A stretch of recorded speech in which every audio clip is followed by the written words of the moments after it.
Hello everyone. Before we start, make sure to like and subscribe to the channel, and leave a comment with where you're from and what time you're watching. That way, YouTube will keep showing you stories just like this one. Now, let's begin. I'm 17, a junior at Westfield High, and 3 months ago I made what I thought was a simple decision, cutting ties with Jessica, my best friend since 8th grade. We'd been inseparable for years, but her jealousy had gotten completely out of control. She'd show up at my part-time job at the local coffee shop without warning, getting visibly upset when I'd chat with customers or laugh with coworkers.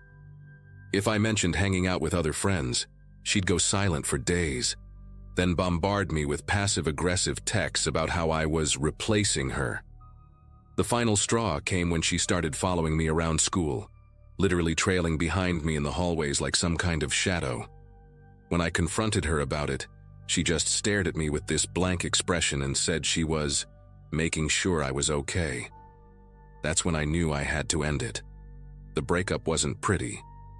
I tried to be gentle about it, explaining that I needed some space and that her behavior was making me uncomfortable. But Jessica didn't take it well at all. She started crying in the middle of the school cafeteria, saying I was abandoning her and that I was her only real friend.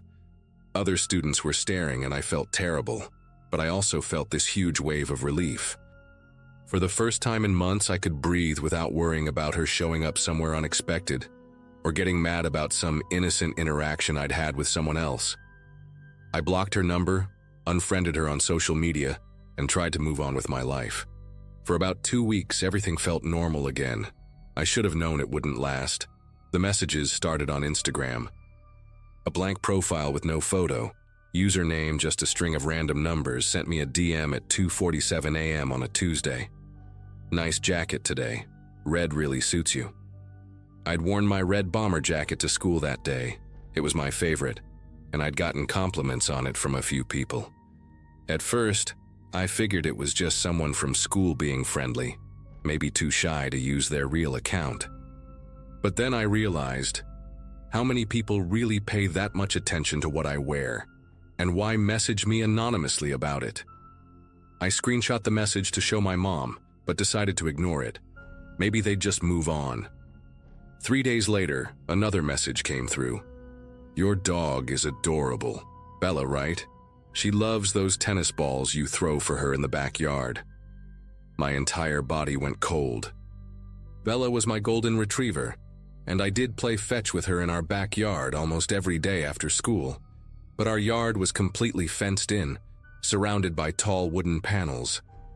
The only way someone could see us playing was if they were deliberately watching from the alley behind our house. I immediately showed the messages to my parents. My dad checked all our doors and windows, making sure everything was locked tight. My mom suggested I report it to the school, but what could I really say? Someone complimented my jacket and knew my dog's name? It felt serious to me, but I knew how it would sound to adults. We decided to keep an eye on things and see if it continued. Part of me wondered if it was Jessica. She'd been to my house countless times, knew Bella well, had seen me in that jacket 100 times. But the Instagram account that was messaging me had been created recently, and Jessica wasn't exactly tech-savvy. She could barely figure out how to post a story, let alone create some elaborate anonymous harassment campaign. Still, the timing felt too convenient. 2 weeks after our friendship ended, and now this. I tried to push the suspicion away, but it kept creeping back into my mind every time I looked at those messages.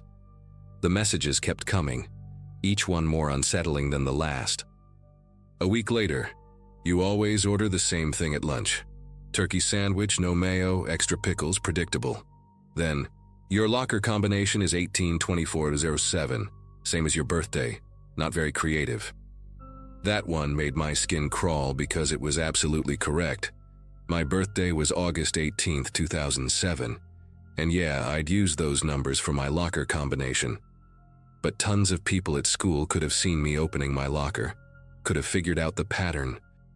The messages were coming from different accounts now, all blank profiles with random number usernames, all created within days of each other. Whoever was doing this was getting bolder, more detailed. They knew I walked home from school every Tuesday and Thursday when I didn't have work. They knew I always stopped at the corner store on Maple Street to buy a Coke and a bag of chips. They even knew about the tiny scar on my left hand from when I'd cut myself making dinner last year. Something I'd only told 2 people about. One was my mom, the other was Jessica. My parents finally agreed to take it seriously when the messages started coming to my phone number. I'd never given my number to any of these anonymous accounts, but somehow they had it. The texts were simple but terrifying. Sweet dreams, Chloe. Hope you slept well. Your bedroom window faces the backyard, doesn't it? I stopped sleeping with my curtains open.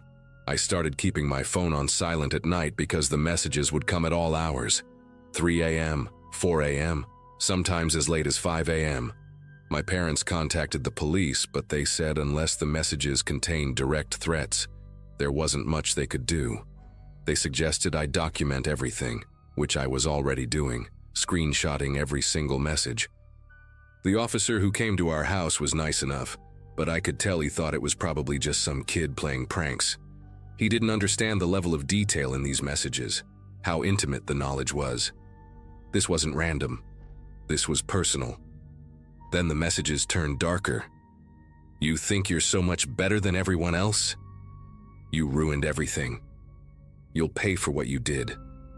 The tone shifted from creepy observation to pure hatred, and that's when I knew for certain it had to be Jessica. The phrasing sounded exactly like the things she'd said to me during our last fight. But when I mentioned this to my parents, they reminded me that Jessica was just a 17-year-old girl, not some criminal mastermind.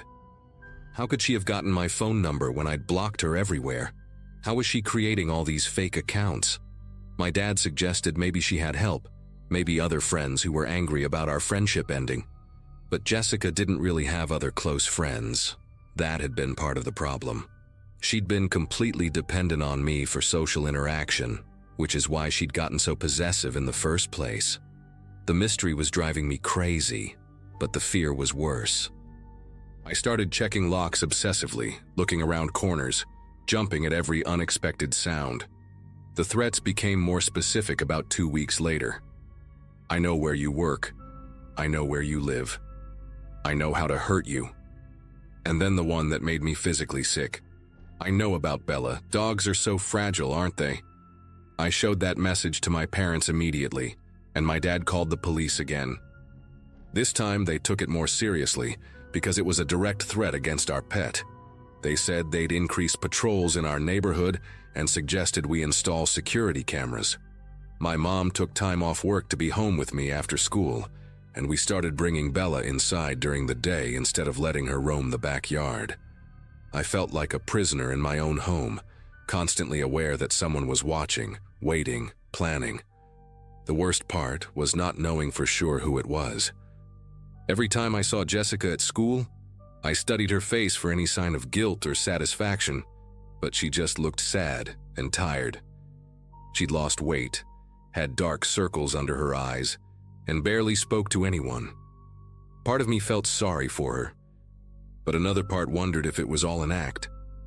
3 days after that last threat, I came home from school to find my mom waiting in the driveway with tears streaming down her face.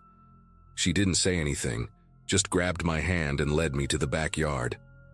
Bella was lying on her side near the fence, whimpering softly. Her left hind leg was bent at an unnatural angle, and there was blood matted in her golden fur. My mom had already called the vet, and we rushed her to the emergency clinic. The vet said it appeared she'd been deliberately injured. Her leg was broken in 2 places, and she had several deep cuts that looked like they'd been made with a knife or sharp tool. The injuries were too precise, too intentional to be accidental. Someone had hurt my dog on purpose. While we waited for Bella to come out of surgery, I sat in that sterile waiting room and felt pure rage building inside me. This had gone too far. Whoever was doing this had crossed a line that could never be uncrossed.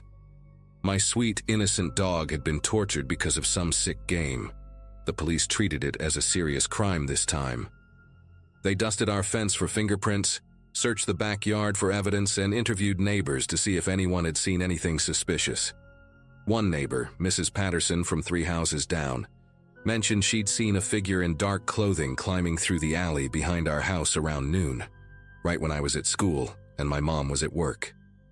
But she was elderly and couldn't make out any details about the person's size or gender. The officer investigating asked if I had any enemies, anyone who might want to hurt me or my family. I told him about Jessica, about our friendship ending, about the anonymous messages. He took notes and said they'd look into it, but I could tell he was skeptical. Jessica was a slight girl, barely 5 feet tall, and the idea of her climbing fences and attacking a 50-pound dog seemed far-fetched. But I knew in my gut it was connected. The timing was too perfect, the escalation too calculated. Someone was systematically terrorizing me, and now they'd proven they were willing to hurt innocent animals to get to me. That night I couldn't sleep. Bella was staying overnight at the vet clinic, and the house felt empty without her gentle snoring from the foot of my bed. Around 1 a.m., I heard my phone buzz with a text message. Against my better judgment, I checked it. The message was from another new number. Poor Bella. I hope she recovers quickly. It would be such a shame if something worse happened to her, or to you. I screenshot it immediately and forwarded it to the detective handling our case. But as I lay there staring at the ceiling, something clicked in my mind. The phrasing, the timing, the intimate knowledge, it all suddenly made perfect sense. The next morning, I did something I should have done weeks ago. I asked my dad to help me check Jessica's older brother, Tyler. He was 21, worked at a tech company, and had always been creepy around me when I'd visited their house. He'd know everything Jessica knew about me, would have the technical skills to create fake accounts, and would definitely be strong enough to hurt Bella. More importantly, he'd always resented me for taking up so much of Jessica's time. When the police ran his name, they found he'd been arrested twice for stalking ex-girlfriends. Within 48 hours, they had enough evidence to arrest Tyler. He'd been sloppy, using his home Wi-Fi to create the fake accounts, and security footage from the corner store showed him following me on multiple occasions. When they searched his room, they found detailed notes about my daily routine, photos of me and Bella taken from the alley behind our house, and drafts of messages he'd planned to send. Jessica was devastated when she found out. She came to my house crying, apologizing over and over for her brother's actions. She had no idea he'd been doing any of it, and the guilt was eating her alive. Tyler was charged with stalking, harassment, and animal cruelty. He pled guilty and was sentenced to 2 years in prison plus mandatory counseling. Bella recovered fully, though she's never quite as trusting of strangers as she used to be. The whole experience changed me too. I'm more careful about who I trust, more aware of my surroundings, and I never take my safety for granted anymore. But I'm also grateful it's over, and that the truth finally came out before things got even worse.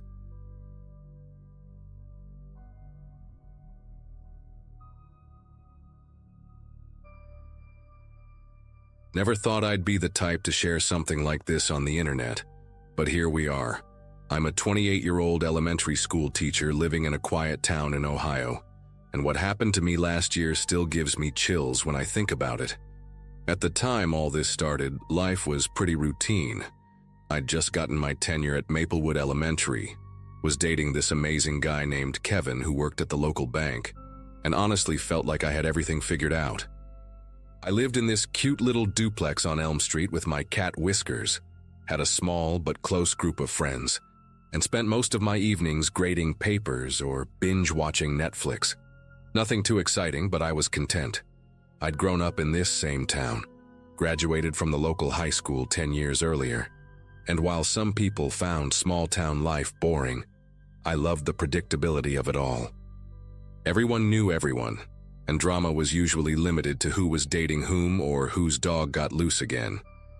The whole nightmare started on a random Wednesday in March when I got a Facebook message from someone I hadn't thought about in years, Brandon Mitchell. We dated briefly during our senior year of high school, and by briefly, I mean like 3 weeks of awkward teenage romance before we both realized we had absolutely nothing in common. He was this quiet, intense kid who spent most of his time in the computer lab or playing those fantasy card games during lunch. I remembered him as being sweet but clingy, always wanting to hold hands in the hallways and getting jealous when I talked to other guys, even just friends. After we broke up, he'd tried to get back together a few times, but I was already focused on college applications and moving on with my life.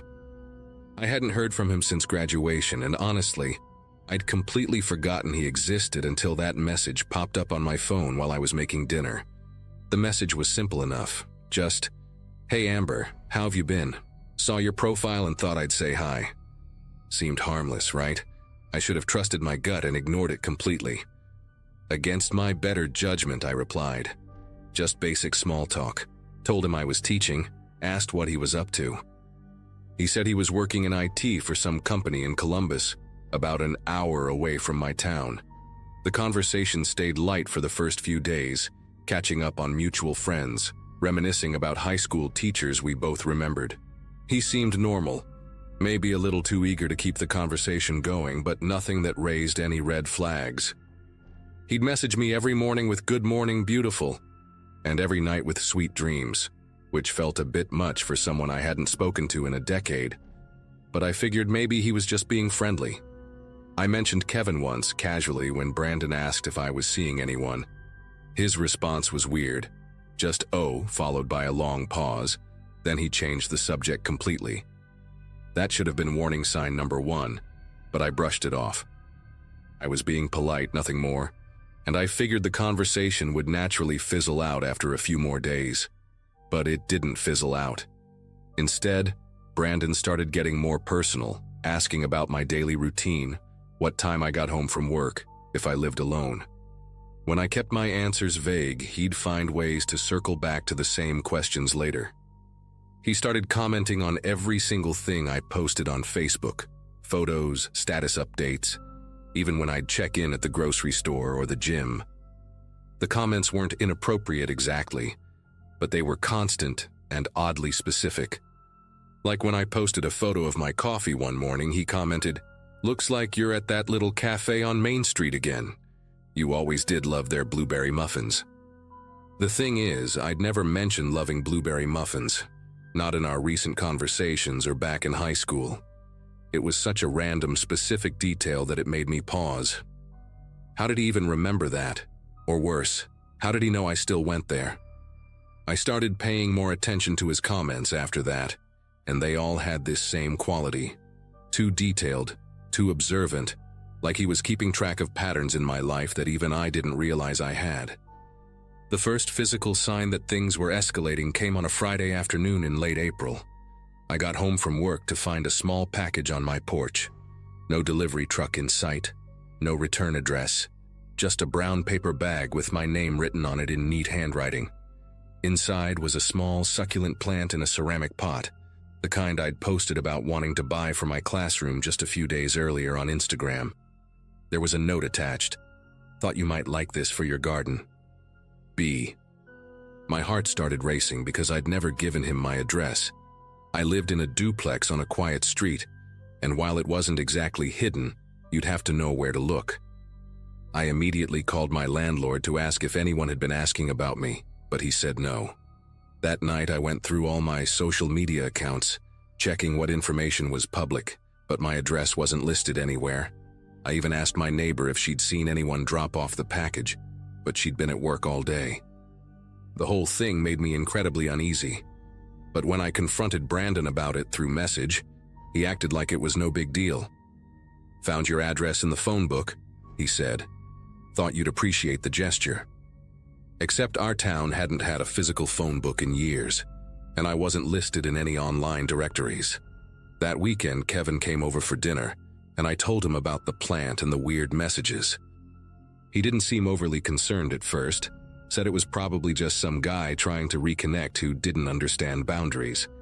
But then I showed him all the Facebook comments, the messages, the specific details Brandon kept mentioning about my daily life. Kevin's expression changed completely. He's this calm, level-headed guy who never gets worked up about anything, but I could see the concern in his eyes as he scrolled through the messages. "This isn't normal, Amber," he said quietly. "This guy is clearly watching you somehow." We decided I should block Brandon on all social media platforms, which I did that night. I thought that would be the end of it. I thought cutting off his access to my online presence would make him lose interest and move on. I was so incredibly wrong about that. The blocking just made him angry, and what happened next made me realize I was dealing with someone who had absolutely no intention of respecting my boundaries. The real terror was just beginning. 3 days after I blocked him, I found another package on my porch. This time it was a framed photo of me and Brandon from our high school prom, a photo I didn't even remember taking. We weren't prom dates. We'd already broken up by then. But apparently someone had snapped a picture of us talking by the punch bowl. In the photo, I was laughing at something, completely unaware the picture was being taken. But Brandon was staring directly at me with this intense expression I'd never noticed before. The frame was expensive looking, silver with intricate engravings, and there was another note. "I've kept this all these years. We look so happy together. Why won't you talk to me anymore?" The fact that he'd held on to this random photo for 10 years, had it professionally framed, and was now leaving it on my porch made my skin crawl. I took pictures of everything and called the police, but they said without any direct threats there wasn't much they could do. "It's just gifts," the officer said. "Weird gifts, but not illegal." I wanted to scream. How was this not considered harassment? That same day, I got a call from my principal saying that someone had called the school asking detailed questions about my schedule, what time I arrived, when I left, which classroom I taught in. The secretary had refused to give out the information, but it was clear Brandon was escalating his surveillance. The anonymous messages started the next week. Kevin began getting texts from unknown numbers, always sent late at night, always vaguely threatening. "She doesn't really love you," one said. "You're just a placeholder until she realizes who she's meant to be with." Another, "Enjoy your time with her while you can. It won't last much longer."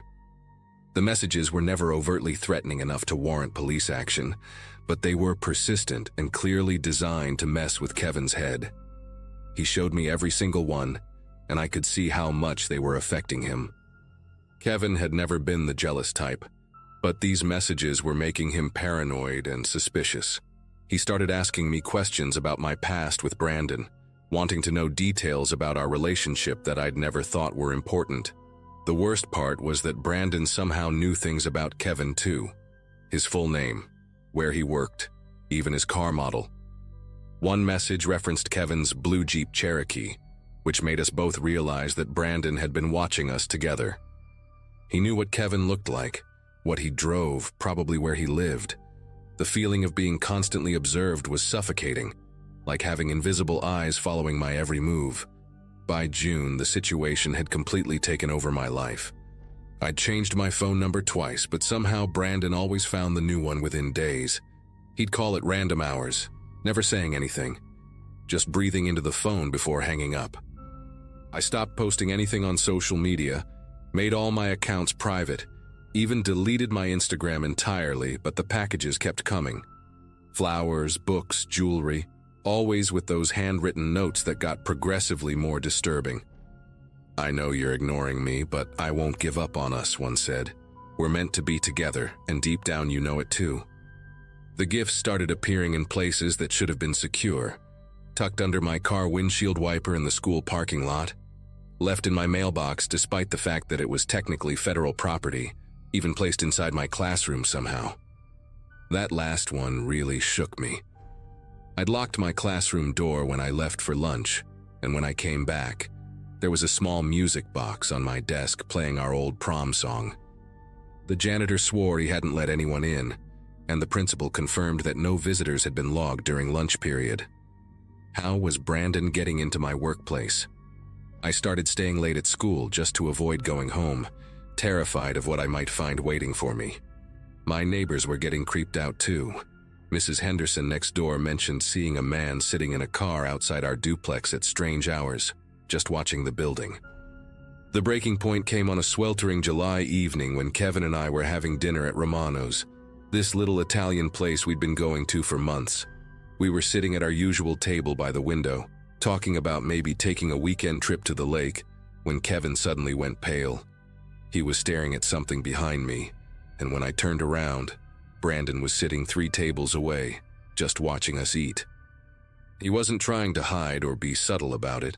He was staring directly at us with this weird, satisfied expression, like he was enjoying some private joke. My appetite completely vanished.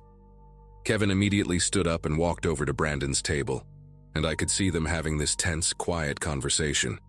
Brandon kept shaking his head and gesturing toward me, while Kevin's posture got more and more aggressive. Other diners were starting to notice the commotion. When Kevin came back to our table, he was visibly shaken. "He says he has every right to eat wherever he wants," Kevin told me, his voice tight with controlled anger. "He also said to tell you that he's not going anywhere, and neither should you." We left immediately, but as we walked to Kevin's car, I could feel Brandon's eyes following us through the restaurant window. That night, Kevin stayed over at my place, and we barely slept. Every little sound, the house settling, a car driving by, even whiskers jumping off the bed, made us both jump. We knew this couldn't continue. The next morning, I made the decision that probably saved my sanity and maybe even my life. I called my cousin Janet, who's a lawyer in Cleveland, and explained everything that had been happening. She immediately connected me with a private investigator named Tony, who specialized in stalking cases. Within 48 hours, Tony had gathered enough evidence to file a proper restraining order. Photos of Brandon's car parked outside my house at various times, security footage from the school showing him lurking around the parking lot, even records of him calling my workplace multiple times under different names. The investigator also discovered that Brandon had been fired from his IT job in Columbus 3 months earlier for inappropriate use of company resources, which explained how he'd had so much time to dedicate to stalking me. The restraining order was granted immediately, and Brandon was served papers at his apartment. For the first time in months, I felt like I could breathe again. Tony also helped me install a security system at my house and gave me practical advice about varying my routines and being aware of my surroundings. He assured me that most stalkers, when faced with legal consequences and the realization that their behavior was being officially documented, tend to back down. He was right about Brandon. The gifts stopped coming, the phone calls ended, and the anonymous texts to Kevin ceased completely. It's been almost a year now since I got the restraining order, and Brandon hasn't contacted me once. The investigator explained that guys like Brandon often move on to new targets when their current obsession becomes too complicated or risky. It's a disturbing thought knowing he's probably doing this to someone else now, but I had to focus on getting my own life back. Kevin and I are still together, stronger than ever actually, and I've learned to trust my instincts about people in a way I never did before. I still check my rearview mirror obsessively and keep my curtains drawn at night, but the constant fear has faded. What I want other people to understand is that this kind of behavior escalates quickly and unpredictably. If someone from your past reaches out and starts exhibiting obsessive behavior, don't be polite about it. Block them immediately and document everything. I wasted months trying to be nice, hoping Brandon would just lose interest and go away. The truth is, people like him don't respond to politeness or hints. They only understand clear legal boundaries enforced by professionals. I'm sharing this story because I want other women to know that they don't have to handle this alone, and they definitely don't have to wait until someone makes an overt threat to take action. Trust your gut, save everything, and don't hesitate to get help from people who know how to deal with these situations.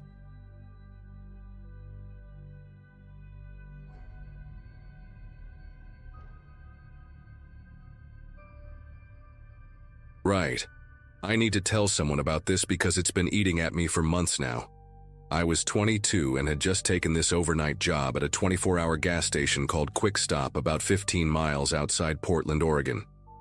The place sat right off Interstate 84, surrounded by nothing but empty fields and the occasional farmhouse light flickering in the distance. My shift ran from 11 p.m. to 7 a.m., and honestly, most nights I'd see maybe 10 customers total. It was one of those gigs where truckers and random travelers would stop by when they needed gas or snacks at ungodly hours. The pay wasn't amazing, but I needed the money since I'd dropped out of college and was trying to figure out my next move. The station had this weird vibe to it, fluorescent lights buzzing overhead, aisles that seemed too narrow, and this persistent smell of old coffee and cleaning supplies. The whole nightmare started about 3 weeks into the job. I was restocking the energy drink cooler when I heard the door chime go off. In walked this woman, probably in her mid-40s, with shoulder-length brown hair that had this frazzled quality to it, like she'd been running her fingers through it constantly. She was wearing a navy blue sweater that hung loose on her frame, and jeans that had definitely seen better days. What caught my attention immediately was how she moved, kind of slow and deliberate, like she was taking in every detail of the place. She grabbed a Diet Coke from the cooler and a pack of gum, but instead of just paying and leaving like most people do, she lingered at the counter, started asking me questions about how long I'd been there, if I liked the job, what my name was. Normal small talk, I thought, so I answered politely. Her name was Diane, and she mentioned she lived somewhere nearby. At first, I didn't think much of it. Diane seemed harmless enough, just another lonely person who probably didn't have many people to talk to. She'd come in around 1 a.m., always buying the same things, Diet Coke and gum, but each visit lasted longer than the last. She'd lean against the counter while I rang her up, standing closer than most customers would. Her eyes had this intensity to them, like she was studying me, memorizing every detail of my face. She'd ask personal questions that made me slightly uncomfortable, where I lived, if I had a girlfriend, what I did during the day. I kept my answers vague, but she seemed to file away every piece of information I gave her. The weird thing was how she never seemed to be in a hurry to leave, even when other customers came in. She'd just step to the side and wait for them to finish their business, then continue our conversation. The pattern continued for about 2 weeks. Diane would show up during my shift, always around the same time, always with the same routine. But I started noticing changes in her behavior. She'd compliment my hair or comment on the shirt I was wearing, remembering details from previous visits that I'd forgotten myself. One night she brought me a coffee from the diner down the road, claiming she thought I might be tired. I accepted it to be polite, but something about the gesture made me uncomfortable. The way she watched me drink it, with this satisfied expression on her face like she'd accomplished something important. She started positioning herself differently too. Instead of standing across from me at the counter, she'd move to my side, close enough that I could smell her perfume. It was this heavy floral scent that seemed to cling to everything she touched. Things escalated about a month after our first meeting. Diane had started asking more invasive questions. What time I got off work, which way I drove home if I lived alone. I kept deflecting, but she was persistent. One particularly slow Wednesday night, she stayed in the store for over an hour, pretending to browse the aisles while chatting with me whenever no other customers were around. She'd picked up random items, a bag of chips, a magazine, some candy, but never actually bought anything except her usual Diet Coke and gum. What really unsettled me was how she seemed to know things about me that I hadn't told her. She mentioned that I drove a red Honda Accord, which I'd never mentioned. When I asked how she knew that, she just shrugged and said she'd noticed it in the parking lot. The thing is, I always parked around the side of the building, not in the main lot where customers parked. The first time I saw her outside the store was on a Friday night in early October. I'd finished my shift and was walking to my car when I spotted her sitting in a dark blue sedan about 50 yards away in the parking lot. She was just sitting there, engine running, watching me. When she saw that I'd noticed her, she drove away quickly. I convinced myself it was just a coincidence. Maybe she'd been waiting for the store to open or something. But the next week, she was there again. Same spot, same routine. This time when I got in my car, she pulled out behind me and followed me onto the highway. I thought maybe we were just going in the same direction, but when I took the exit from my apartment complex, she took it too. I made a few random turns to test my suspicions, and sure enough, she stayed right behind me. Finally, I pulled into a 24-hour McDonald's and she drove past, but not before I got a clear view of her face in the drive-through lights. The following week was when things got really disturbing. Diane had stopped coming into the store as frequently, but I knew she was still around because I'd catch glimpses of her car in the parking lot during my shift. She'd park in different spots, sometimes with the lights off, just sitting there for hours. I started feeling paranoid, constantly checking the windows and mirrors to see if she was watching me. My manager, Steve, noticed I was on edge and asked if everything was okay. I told him about Diane, but he just laughed it off, saying lonely customers were part of the job. He suggested I just be polite but firm if she made me uncomfortable. Easy for him to say. He wasn't the one being stalked by some woman who seemed to know way too much about his personal life. The worst part was that I couldn't shake the feeling that she was learning my routine, figuring out patterns in my life that I wasn't even aware of myself. Then came the night that really scared me. I was driving home after my shift, taking my usual route through the residential area near my apartment. It was about 7:30 a.m., and the streets were mostly empty except for a few people leaving for work. I noticed the dark blue sedan about 3 cars back, keeping pace with me. When I sped up, she sped up. When I slowed down, she did the same. I decided to test her by taking a completely different route home, one that would add about 20 minutes to my drive. I turned onto a highway that led in the opposite direction of my apartment, thinking surely she'd give up and go home. But she didn't.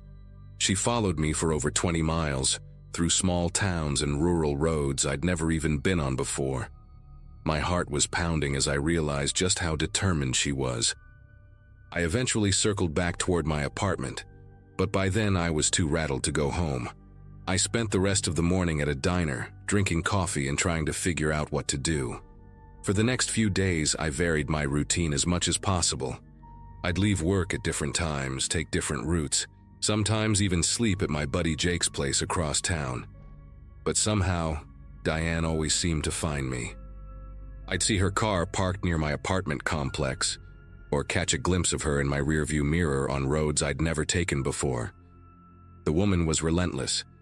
I started carrying a small notebook, writing down every time I saw her, what she was wearing, what time it was. I thought maybe if I documented everything, I could prove to someone that this wasn't just in my head. The entries became a blur of dates and times.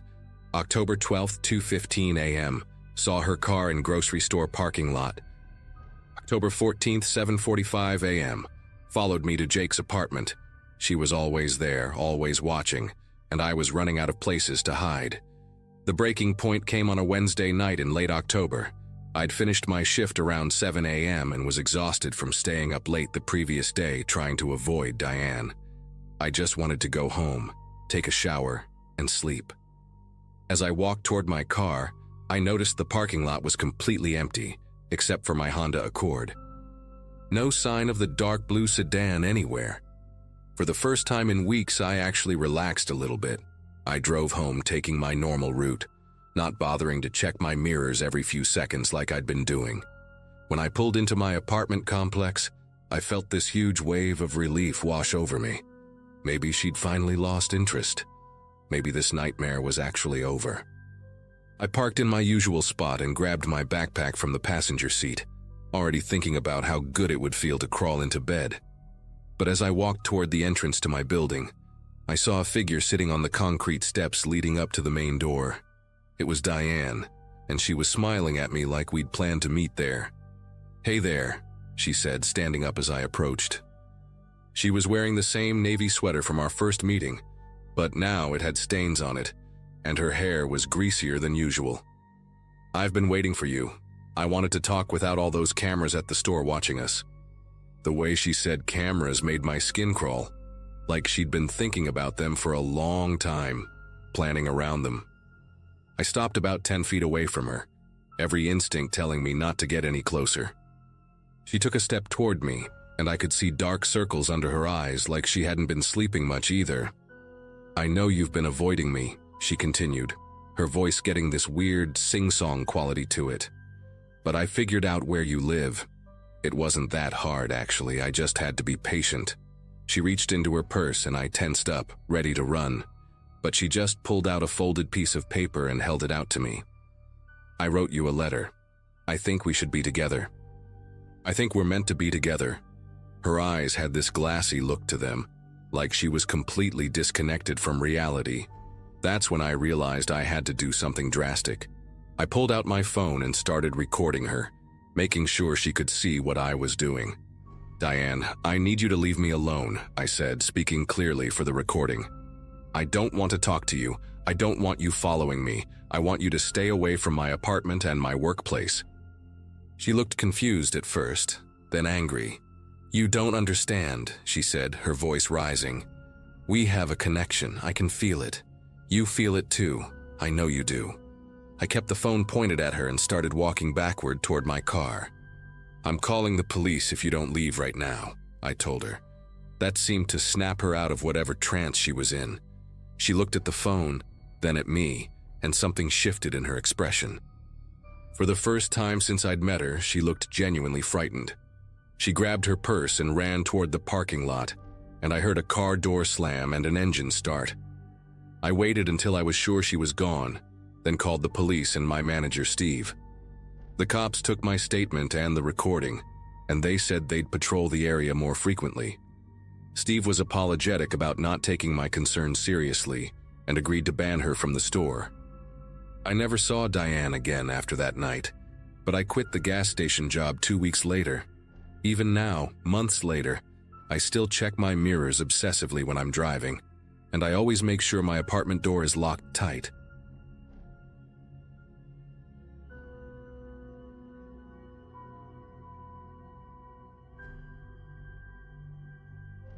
Started with a message on LinkedIn. I remember it clearly because I was on my lunch break, eating leftover pasta at my desk, when the notification popped up. The name, Eli Dorsey, meant almost nothing at first. But when I clicked the profile and saw his photo, something clicked. We had gone to the same middle school, though we'd never been close. He was quiet back then, one of those kids who always sat near the back, doodling dragons or skulls in the margins of his notebook. We barely exchanged words growing up, but his message was friendly. Said he remembered me from school and hoped I was doing well. At the time, I thought it was harmless. I had just moved to a new city for a job at a nonprofit and didn't know many people yet. The idea of reconnecting with someone, even vaguely, felt oddly comforting. Our chat stayed light for the first few weeks. He asked about my work, recommended a couple of local coffee spots, and even sent a photo of an old yearbook page where our 8th grade science class had been crammed into a crooked formation for the group photo. I laughed when I saw it. It was the kind of thing that made him seem harmless, nostalgic, maybe a little awkward, but not threatening. But then something shifted. He started messaging more frequently, longer paragraphs, strange hours. One night, I woke up to 6 messages from him, all sent between 2 and 4 a.m. They weren't threatening, but they were strange. Stuff like, "Do you think people can be meant for each other without knowing it?"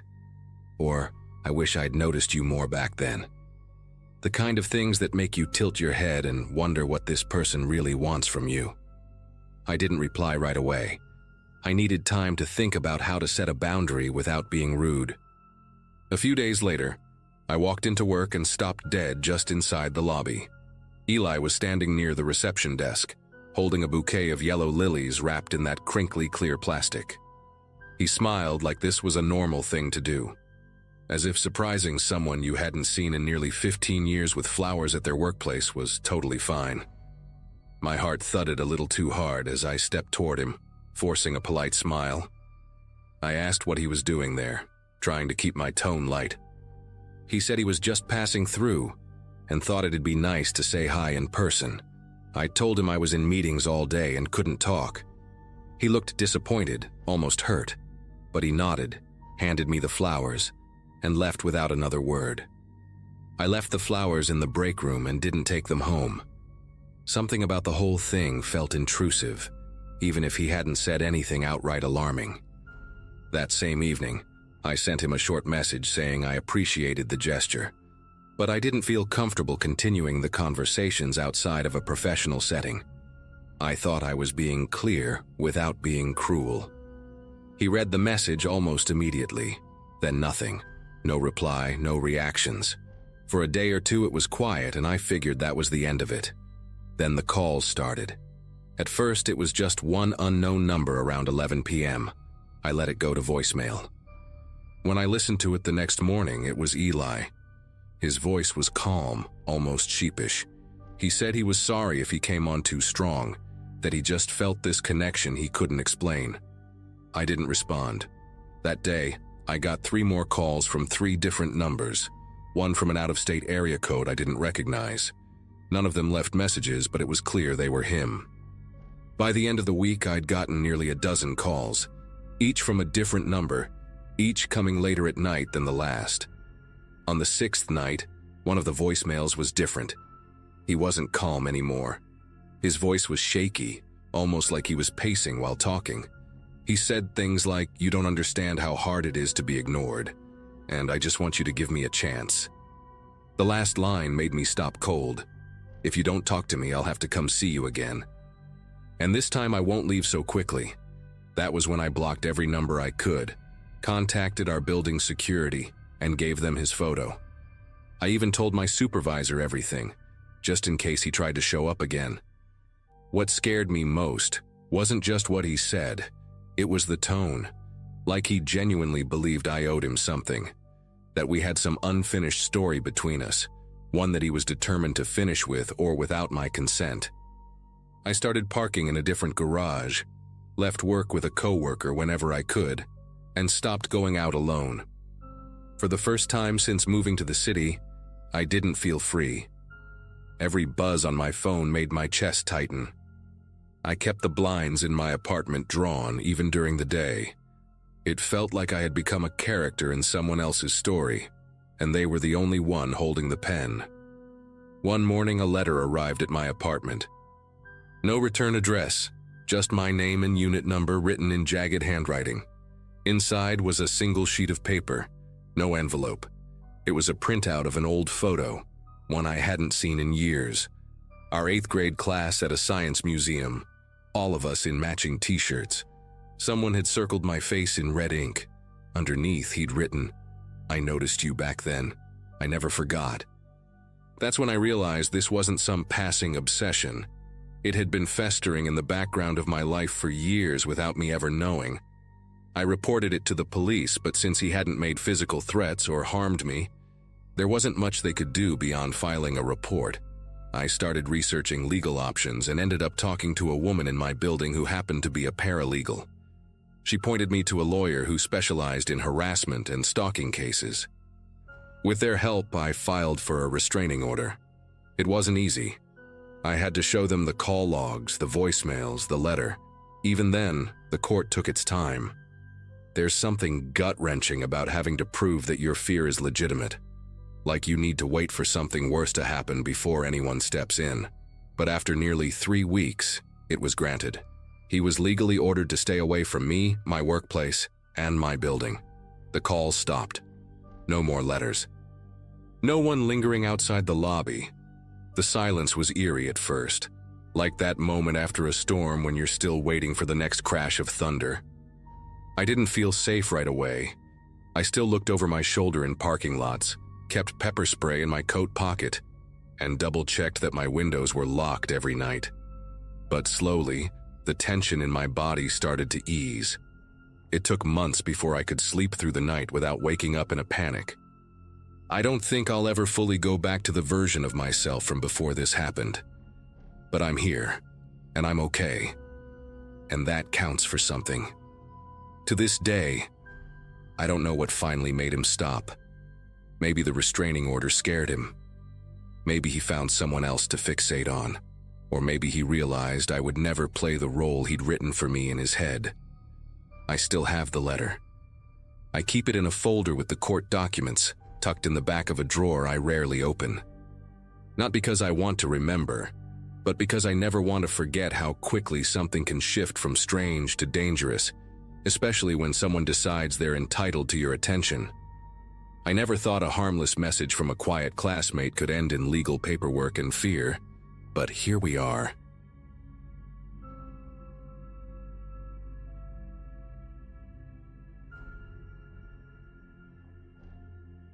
What happened to me at my first job still makes me check my windows twice before going to bed. I'm 17, a junior at Phoenix High, and last spring I started flipping burgers at Quick Bite downtown. The place is exactly what it sounds like. A greasy fast food joint with cracked vinyl booths and that permanent smell of old oil. My shifts were mostly after school and weekends, standing behind the counter taking orders or manning the fryer in the back. The work was mind-numbing, but the money was decent enough for a first job. My parents were happy I was being responsible, earning my own cash instead of just asking for handouts. Most of my co-workers were pretty cool, other high school kids or college students picking up extra hours. The manager, Phil, was this stressed-out guy in his 40s who chain-smoked behind the dumpster and always complained about corporate breathing down his neck. The person who would make my life hell started on a Wednesday in May. Her name was Vanessa, and she was 24 with bleached blonde hair that she always wore in a high ponytail. She had this way of talking that made everything sound like a question, even when she was just stating facts. Phil introduced her as our new morning shift supervisor, which meant she'd be training me on opening procedures. She seemed friendly enough at first, asking about school and what I planned to do after graduation. But there was something in the way she looked at me that made me uncomfortable, like she was studying me instead of just making conversation. Her eyes would linger too long when she talked to me, and she had this habit of standing way too close when she was showing me how to clean the grill or restock the condiment station. Figured she was just being thorough with the training, maybe a little overly friendly because she was new and wanted to fit in. The weird comments started about 2 weeks after she got hired. She'd make these remarks about how mature I seemed for my age, how most guys my age were just boys, but I was different. When I'd mention hanging out with friends from school, she'd roll her eyes and say something about how high school kids were so dramatic and immature.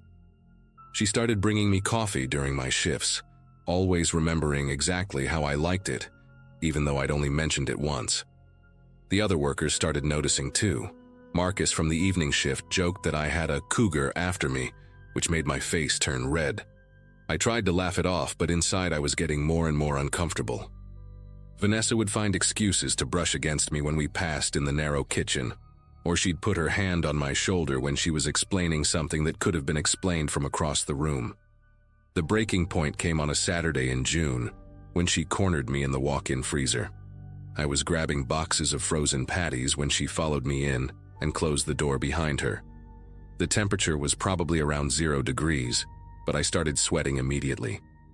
She stood between me and the door, playing with her ponytail and giving me this look that made my skin crawl. "You know, Connor," she said, using my name in this breathy way that made me want to disappear. "I think we have a real connection. I've been thinking about you a lot lately." I mumbled something about needing to get back to work, but she stepped closer and put her hand on my chest. "I know you're still in high school, but you're almost 18, right? Age is just a number anyway." I practically shoved past her to get out of there, my heart pounding so hard I thought everyone could hear it. The rest of my shift was torture. Every time I looked up, she was staring at me with this expectant expression, like she was waiting for me to come around and realize how lucky I was to have her attention. That weekend, I told my parents I was thinking about quitting, making up some excuse about wanting to focus more on school. My mom seemed suspicious but didn't push it. Monday came and I dreaded going to work, but I needed the money too badly to just quit without notice. When I walked in, Vanessa was already there, leaning against the counter with this smug smile. "Hey, stranger," she said, like nothing had happened. I was hoping we could talk more about what we discussed on Saturday. I told her flat out that I wasn't interested, that she was making me uncomfortable and that I just wanted to do my job. Her face changed completely. The fake sweetness dropped away and something cold flickered in her eyes. "That's really hurtful, Connor. I thought you were more mature than that." The way she said mature made it sound like a threat. For the rest of the week she was different. Not obviously hostile, but there was this underlying tension that made every shift feel like walking on eggshells. Then the Instagram requests started. At first I thought it was just a coincidence, some random account with no profile picture, and a generic username like Phoenix Girl 23 wanted to follow me. I ignored it, but the next day there was another one, then another. They all had different usernames, but the same empty profile, same lack of posts. I started blocking them, but new ones kept appearing. Some had profile pictures that were clearly stock photos of random women. One had the name Jenna AZ and claimed to be 19 and interested in meeting new people. The bio said she worked at a restaurant downtown and loved motorcycles and horror movies. Two things I'd mentioned to Vanessa during casual conversation. I blocked that one too, but it was becoming clear that this wasn't random. She was creating fake accounts faster than I could block them, and each one seemed to know little details about my life that I'd only shared with her. The situation at work got worse. Vanessa started scheduling herself on all my shifts, claiming it was for training purposes, even though I'd been there for months. She'd hover around me constantly, making comments about how I seemed distant, and asking if everything was okay at home. When I'd mention plans with friends, she'd suddenly need me to stay late or come in early, always with some urgent task that couldn't wait. She started leaving little notes in my locker, nothing explicitly threatening, just weird stuff like, "Hope you have a great day, someone's thinking about you," with way too many heart emojis. I kept the notes as evidence, though I wasn't sure what I'd do with them. The worst part was that she'd act completely normal around other employees, so when I tried to hint to Phil about the problem, he just said she seemed like a hard worker who was really dedicated to her job. By July, I'd decided I had to quit. I couldn't take the constant harassment anymore, and my grades were starting to suffer because I was so stressed about going to work. But then something weird happened. Vanessa suddenly became distant and professional. She stopped with the creepy comments, the notes disappeared, and she barely spoke to me beyond work-related stuff. I thought maybe she'd finally gotten the message and moved on. For about 2 weeks, everything was normal. Started to relax, thinking the nightmare was over. I even considered staying at the job since I really did need the money. That's when I made the mistake of mentioning to a coworker that I'd joined the new gym that opened up on 7th Street. I was proud of myself for finally getting serious about working out, and I thought the conversation was innocent enough. I had no idea that Vanessa was listening from the kitchen, or that she'd already found a new way to insert herself into my life.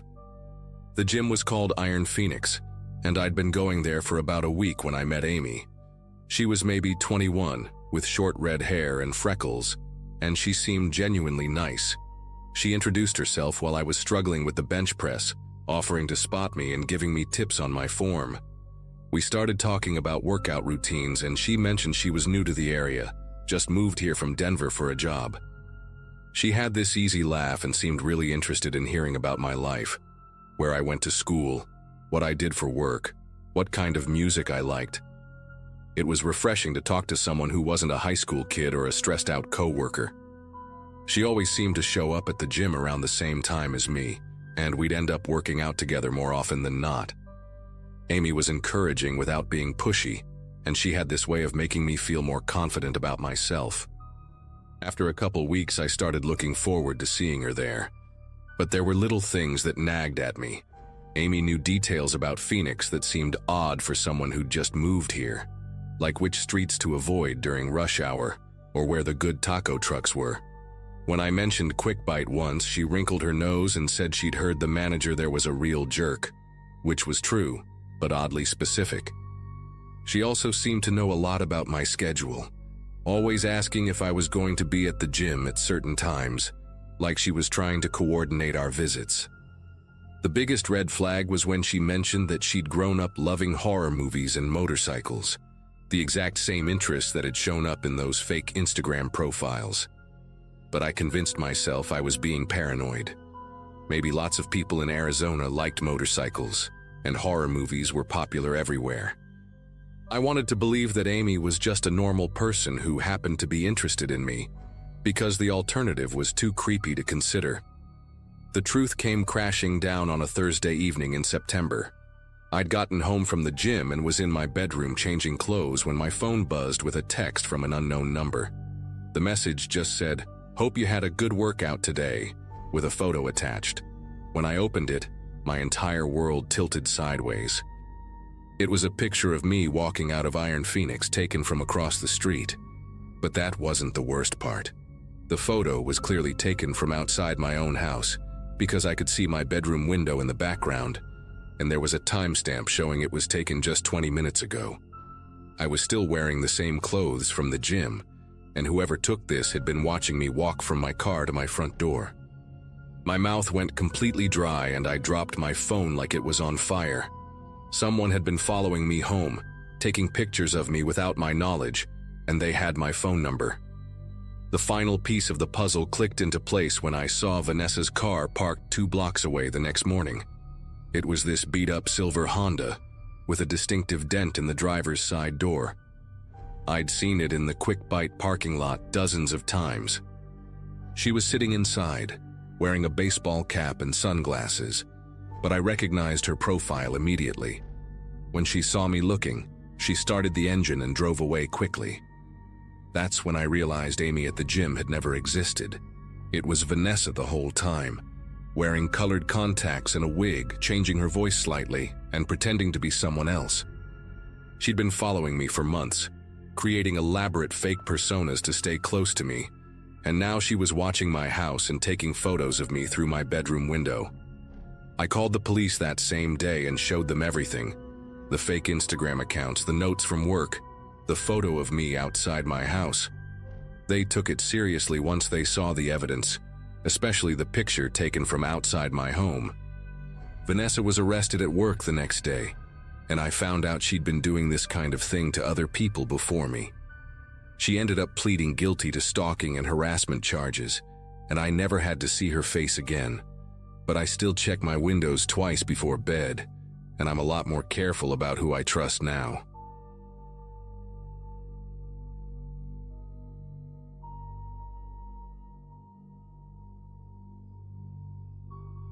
My junior year of high school was when everything started spiraling. I lived with my mom in a 2-bedroom duplex on a quiet street near the edge of town. Nothing ever really happened there, just the sound of sprinklers in the early morning and neighbors mowing their lawns on the weekends. I had a part-time job at the public library and usually walked there after school. Life was predictable, which I liked. At that point, I just ended a 6-month relationship with this guy named Zachary. He wasn't violent or anything, but he had this way of always needing to know where I was. He'd get weird if I didn't respond to a message fast enough, or if I spent too much time with my friends. It got exhausting. The breakup happened on a Thursday afternoon behind the gym. I tried to keep it simple. I told him I needed space, that I didn't feel like myself anymore. He just stared at me for a few seconds, then nodded and walked away. Didn't say a single word. I remember feeling relief at first. That kind of heavy pressure on my chest had lifted. But that night, I got this feeling like someone was watching me when I was brushing my teeth. You know when the house is completely still, but your ears start picking up on things they normally wouldn't? I kept glancing toward the hallway like I was expecting to see someone there. Nothing ever showed up, but the silence felt wrong. The next day after school, I saw him standing across the street from my bus stop. He wasn't doing anything, just standing there with his backpack slung low over one shoulder, staring like it was completely normal. I pretended not to notice, but I kept checking from the corner of my eye. He didn't try to talk to me, didn't wave, just stood there like a statue until my bus came. That night I told my mom, and she said I was probably just imagining things, that breakups mess with your head. But then he started showing up in other places. Once near the frozen aisle at the grocery store, once parked a few cars down from the library. He never approached. He was just there. One evening I came home and there were muddy footprints on the porch. That might not sound like much, but it hadn't rained in over a week and we didn't have a garden or anything that would leave that kind of wet trail. My mom thought it was the mail carrier, but the prints didn't lead to the mailbox. They went straight to our front door, then stopped. I stood there staring at them longer than I should have, feeling this tightness in my ribs. I didn't sleep well that night. I kept waking up and checking the window, making sure it was still locked. At some point, I stuffed a rolled-up towel under my door, just in case. 3 days later, I noticed something strange with my bedroom window. The screen on the outside looked pushed in. Not torn or broken, just slightly bent at the bottom corner, like someone had tried to lift it and then stopped. I didn't tell my mom. She'd just chalk it up to wind or some kid messing around. But deep down, I knew it wasn't that. I started double-checking every lock in the house before bed. Front door, back door, windows, even the garage. At school, I tried to act normal, but I could feel people staring. Word gets around fast when you break up with someone like Zachary. He was quiet, but people liked him. I started hearing things. Someone said he'd been skipping class. Another girl said she saw him just sitting in his car outside campus for hours. That Saturday, I was alone at home while my mom worked a late shift at the hospital. I had the TV on, trying to drown out the quiet, when I heard the doorbell. It was almost 9 p.m. I peeked through the peephole and didn't see anyone. Not a soul on the porch or down the street. I waited a full minute before slowly opening the door, just enough to glance around. That's when I saw it. On the welcome mat, a small, plain envelope. No name, no stamp, nothing written on it. I picked it up and held it like it might bite me. Inside was a single Polaroid. It was a photo of my house, from the backyard, taken from behind the oak tree that sat near the fence line. You could see my bedroom light on through the curtain. I didn't sleep that night. I sat up in bed with the lights on, a baseball bat resting across my lap. Every tiny creak made my heart thud in my ears. I didn't call the cops. What would I even say? That my ex was maybe taking photos from the backyard? That he hadn't said a word to me in 2 weeks but just might be showing up like a ghost? There was nothing concrete, and part of me didn't want to believe it. Maybe I was overreacting, maybe someone else left that photo, but that didn't explain the footprints, or the screen, or the weird feeling that my room felt wrong somehow. Like the air was heavy, like it had been disturbed. The next morning I woke up feeling like someone had pressed pause on my body while I slept. I was groggy, my mouth was dry, and my pillow was oddly flattened, like someone had moved it. When I got up to make my bed, I found another envelope. This one wasn't outside. It was under my pillow. And inside it, a second Polaroid. A close-up of my face, sleeping, taken from a few feet away. My head was tilted slightly to the side, eyes shut, mouth half open. The blankets were the same, my necklace visible on my neck. It was a photo taken in that very room. I didn't scream, I didn't cry. I just stood there gripping the photo, my body numb. My brain couldn't even figure out how to react. It wasn't just that someone had been in my room. It was the realization that they'd been close enough to lean over me, close enough to watch. Ran into the hallway and locked myself in the bathroom. That was the only room with no windows. I sat on the floor for what felt like hours, barely breathing, trying to listen for any sound in the house. I kept replaying the night before in my head. Had I heard footsteps? Had I forgotten to lock the back door? I couldn't remember, and that terrified me even more. When my mom came home, I didn't try to act brave. I showed her the photos and told her everything. To her credit, she didn't question a single word. She called the police right away. They came, took the pictures, walked through the house, asked their questions. But there were no fingerprints, no signs of forced entry. They said maybe I'd left a door unlocked. Maybe someone knew how to pick locks, maybe.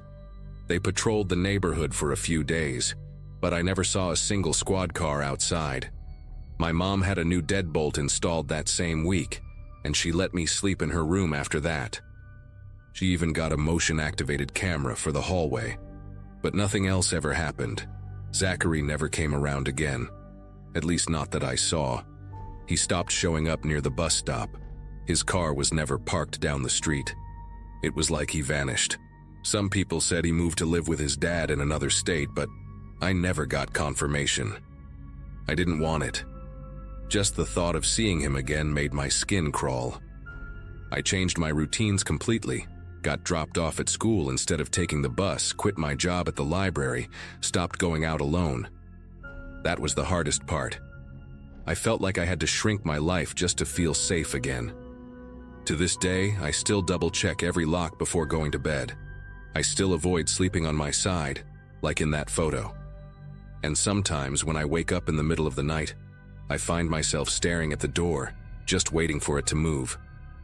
I never found out for sure if it was him. I never got answers. But the way that second photo was placed so carefully under my pillow, there's no doubt in my mind. Someone had been in that room, close enough to hear me breathe, close enough to lean in and take a picture while I slept. That alone is enough to keep me looking over my shoulder for the rest of my life.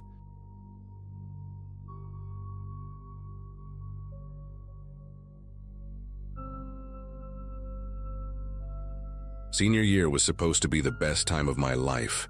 I was captain of the debate team, had decent grades, and was already accepted to State University. I lived in a small town in Montana where everyone knew everyone, and nothing exciting ever happened. My parents both worked at the local bank, and we had this routine life that felt safe and predictable. I spent most of my free time at the library or hanging out with my best friend Madison at the old diner downtown. Everything was normal until Mr. Garrett started substituting at our school. He was probably in his early 30s, tall and lanky with this weird intensity in his eyes that made me feel like he was studying me whenever he looked my way. The first time he subbed for my English class, I noticed how he lingered near my desk when handing back papers, and his fingers would brush against mine just a little too long. It wasn't anything I could really complain about, but it made my skin crawl in a way I couldn't explain. The emails started about 2 weeks after his first day at our school. I remember it was a Wednesday evening in November when I got the first one. It came from an account called Admiring Words 47, just random enough to seem legitimate but weird enough to make me pause. The subject line read, "For a beautiful mind," and when I opened it, there was this long, flowery message about how I had caught someone's attention during debate practice. The writing was overly formal, filled with these elaborate compliments about my intellectual prowess and graceful demeanor.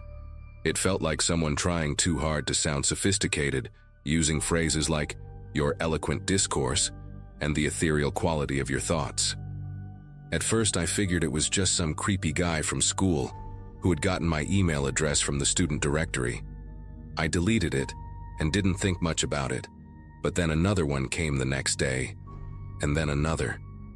Each message was longer than the last, filled with these weird observations about things I'd done or said that only someone who had been watching me closely would know. The third email really freaked me out. This person knew I had worn my grandmother's silver bracelet to school that day, mentioned how I dropped my pencil during calculus and bent down to pick it up, and even described the exact way I'd tied my hair back during lunch. The message went on for paragraphs about how my natural grace shines through even the most mundane actions, and how my intellectual beauty transcends the shallow concerns of your peers. The language was getting more intense, more personal, and I started feeling genuinely scared. I showed Madison the emails, and she immediately told me to report it to the school counselor. But what would I say? That someone was complimenting me too much? The messages weren't explicitly threatening, just incredibly creepy and way too detailed. I changed my email password and hoped whoever it was would lose interest, but the messages kept coming from different accounts. Thoughtful Observer 23, Quiet Admirer 91, Intellectual Soul. Each one had the same overly formal tone, the same obsessive attention to detail about my daily activities. During this time, Mr. Garrett kept showing up as a substitute in different classes.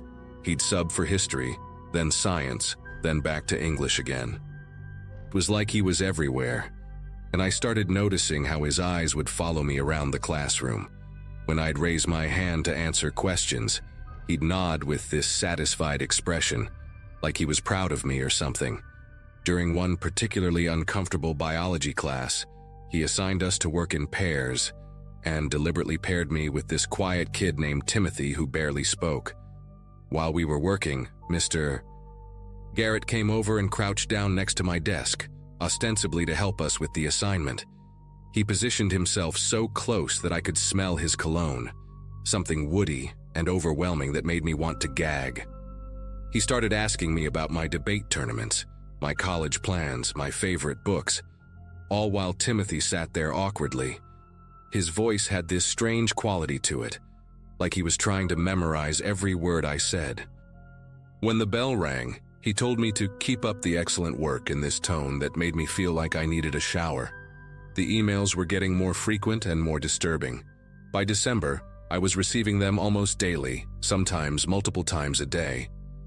The anonymous sender had started including quotes from famous poets and philosophers, weaving them into these long rambling messages about my exceptional nature and how I was destined for greatness beyond the comprehension of ordinary minds. One particularly unsettling email contained a detailed description of the sweater I'd worn the previous day, a burgundy cardigan my mom had bought me, and how the color brought out the warmth in my complexion and highlighted the intelligence in my eyes.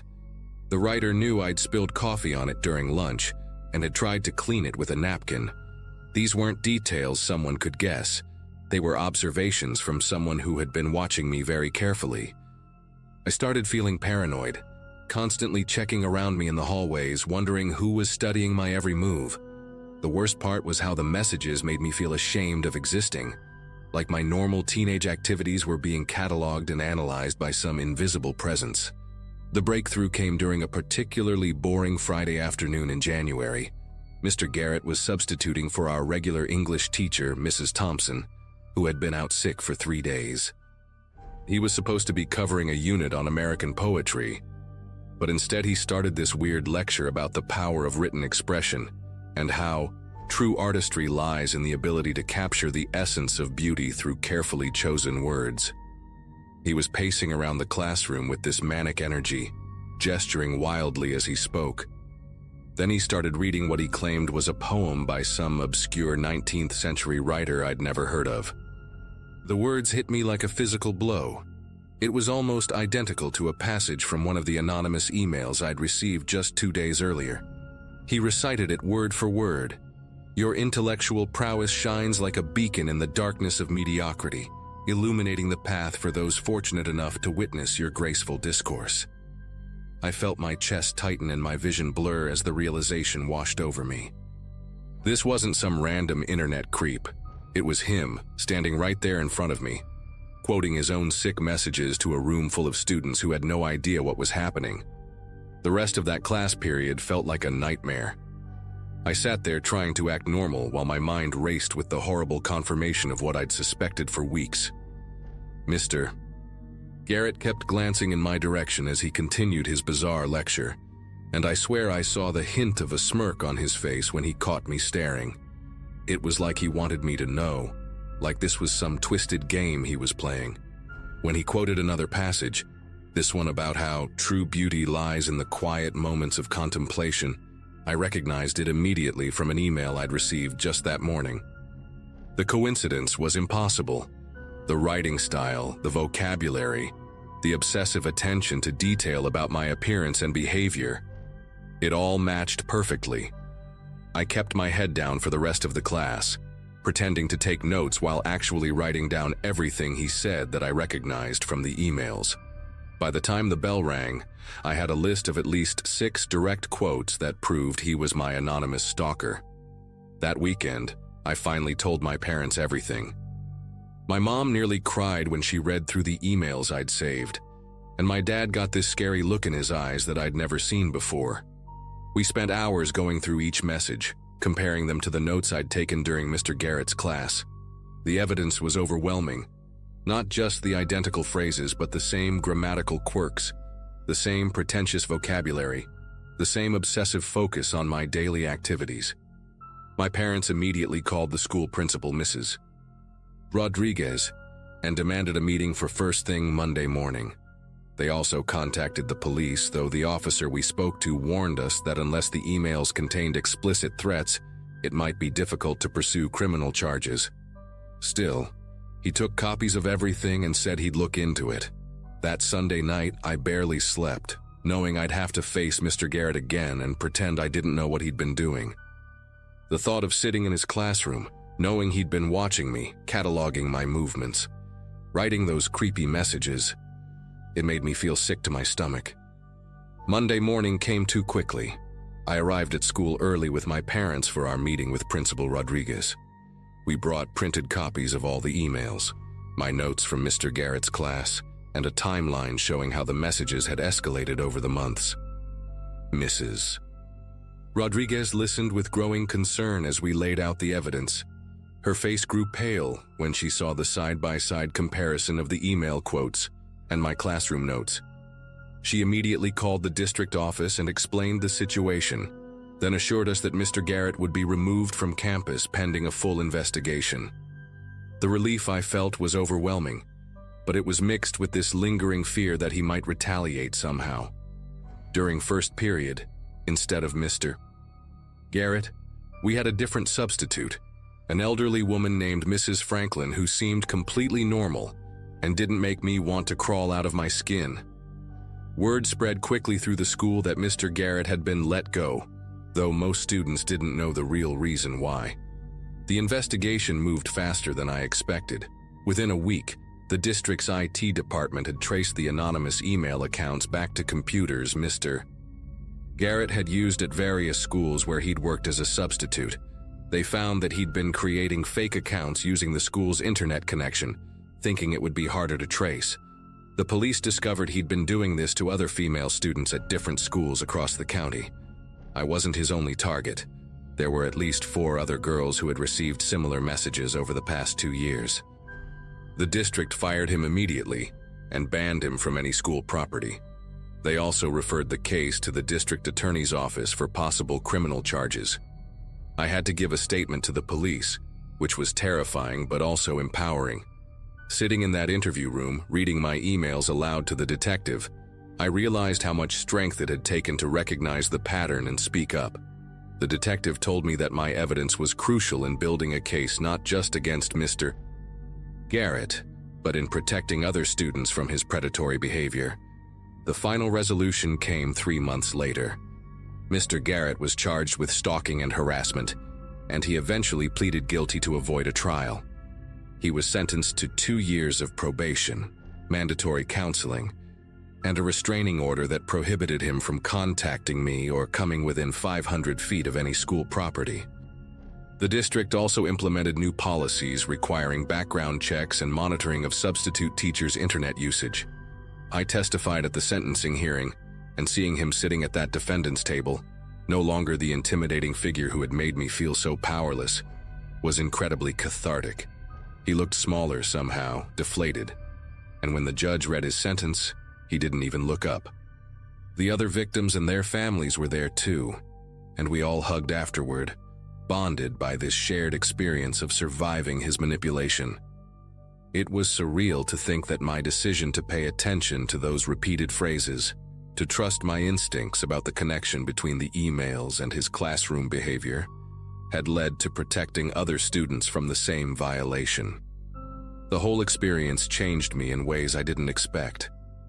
I graduated that spring with a much deeper understanding of how predators operate, how they test boundaries, how they make you question your own perceptions, how they hide behind positions of authority. I also learned the importance of documenting everything and speaking up, even when the evidence seems circumstantial. The emails stopped completely after Mr. Garrett was arrested, and I never heard from him again. Sometimes I wonder if he's still out there somewhere, maybe trying the same tactics on other young women, but I take comfort in knowing that his conviction is on the record now.